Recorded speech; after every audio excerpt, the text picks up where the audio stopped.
I am now really thrilled to introduce Mark A. Harris. Mark is an experienced fitness instructor and personal trainer. I'm going to call him later. He inspires and educates those who want to improve their cognitive and physical health and fitness. Since 1999, he's developed fitness programs in the community and for area hospitals and physicians. Mark has been teaching senior fitness classes since 2006. After being diagnosed with prostate cancer in 2013, he became a community ambassador with the American Cancer Society, an advisory board member of the University of Michigan's Rogel Cancer Center, an advisory board member for the University of North Carolina and Henry Ford Health System in a study that they funded by Genentech.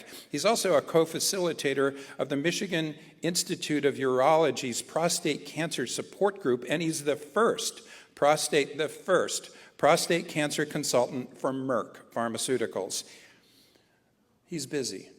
He likes to ride his bike, work out, and read. I don't know how he has the time to do any of those things. His story is the bright side. Please welcome Mark A. Harris.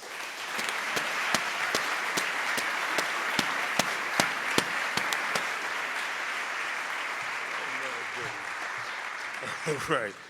Last month I was at Xfinity store, and I was doing as I usually do, saying hi to everybody, how's your day? And I asked this young lady, and she said, fine, and how's your day? I said, fantastic. And she looked at me for several seconds like I had a unicorn horn. And I said, and she said, why? I said, the Lord woke me up, and I'm still alive. And so she said, well, that's a good attitude. So that attitude is built on how my parents raised us. We were raised, I'm the oldest of 5, to love everyone and to look at the bright side. And when my dad died in 1968, my mother would add, as I remember, you may not see it now, but look for the bright side, it's there. So, which is, and the thing number 2 is, I met a man who was shot in the back when he escaped Auschwitz, of course, the concentration camp in Poland. And when I met him, you can clearly see the numbers on his wrist. And I said to him one day, I said, you know, people are dying, you're praying every day, more people are dying, and you're still praying. How do you not lose faith? He said, Mark, it's who you are, it's the foundation of who you are. And with that as my foundation, I've been able to overcome the challenges that life throws at me. So for instance, on October the 3rd, 2013, I just started watching the movie, 8 o'clock movie, and the phone rings. It's Dr. Solomon telling me that the prostate cancer, the biopsy came back for prostate cancer, and he would do everything he could to help. And so I know most people would focus on the cancer news, but what resonated with me is that he would do everything he could to help.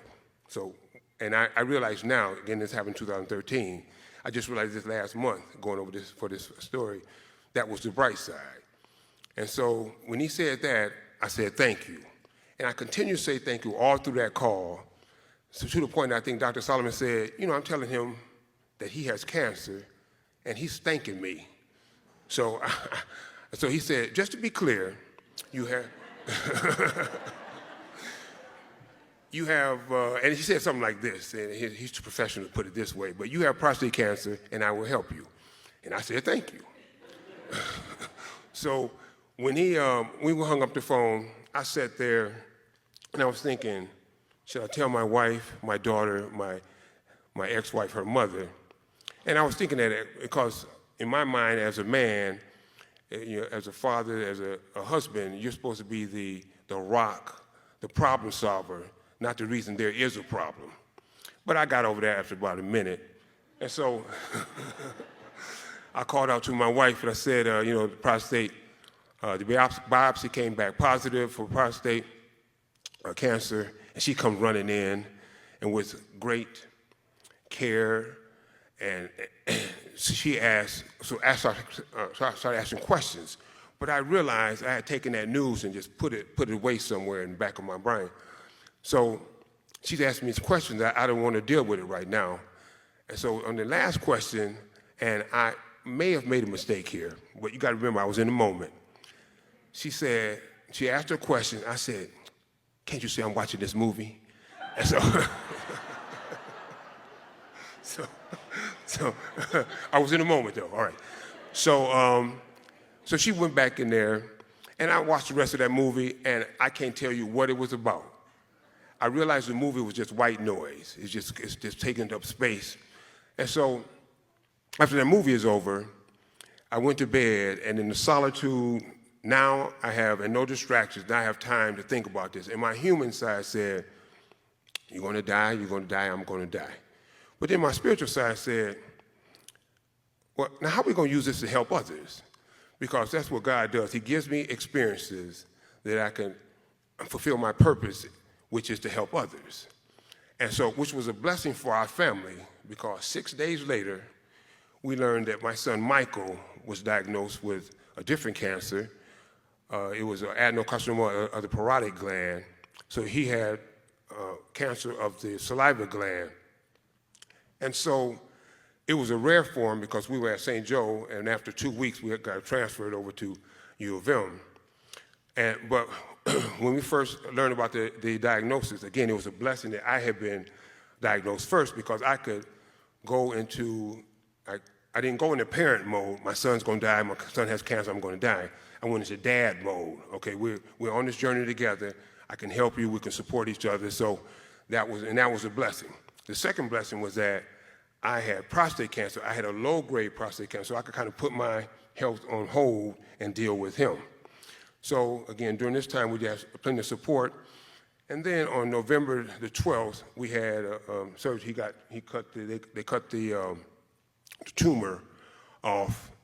And when Dr. Spector came in, Dr. Spector's a beautiful guy. He's a ear, nose, and throat guy at U of M, just a great guy. He comes in and says, "We think." I didn't hear the "we think." We got all the cancer. All I heard was, "We got all the cancer." And so, which means it was undetectable. But then on December 18th, the scan showed that it had metastasized through his torso.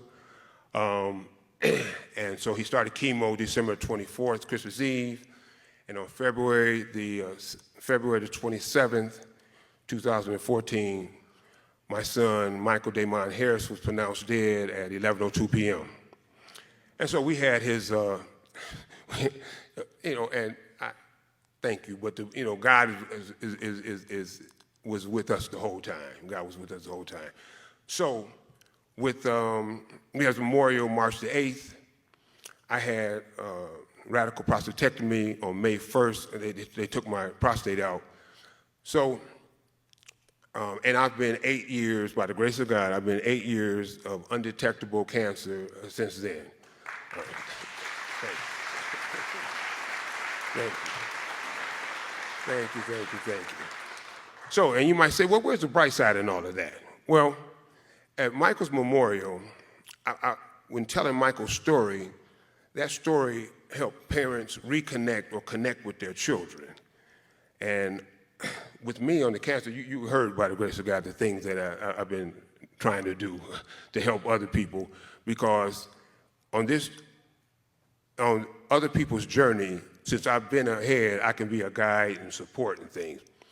Now, the last thing is, I want to go back to when Michael was pronounced dead. I go home, and about an hour later, I'm sitting there, and as Dr. King says, sometimes you have to calmly and honestly look at yourself, which I did. Mark, when people ask you how you're doing, you always say fantastic. Are things fantastic now? And I thought about it, and the scripture came to me, in everything give thanks, because this is the will of God concerning you. It said everything, and because it's God's will, I'm still fantastic. Thank you.